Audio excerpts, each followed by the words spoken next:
Hey guys, আজি আছিল শিৱসাগৰৰ জেঠাইহঁতৰ ঘৰত সকাম আৰু সকামলৈ বুলি আমি ৰাতিপুৱাই ওলালোঁ, মা মই আৰু এওঁ। গতিকে সকামৰ ঘৰত গৈ পাই দেখিলোঁ যে নাম আৰম্ভ হ'লেই। এনে এক সুন্দৰ পৰিৱেশ চাওকচোন।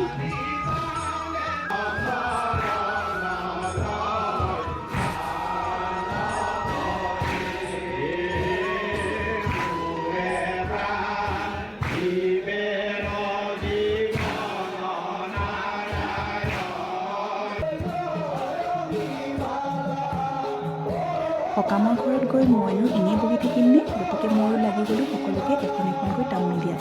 আৰু সকলোৰে পৰা চিনাকি হ'লোঁ, সকলোৰে লগত সকলোকে তামোল দিলোঁ। গতিকে মনটো বিৰাটেই ভাল লাগিল। আৰু আমাৰ অৱশেষত ফটো মাৰিলোঁ সকলোৰে লগতে। যিহেতু আমি সদায় লগ পোৱা নহয়, কিবা অনুষ্ঠান নাইবা বিশেষ কাৰণতহে আমি কেতিয়াবা লগ পোৱা হয়, গতিকে লগ পাই পিনে সকলোকে বহুত ভাল লাগিল।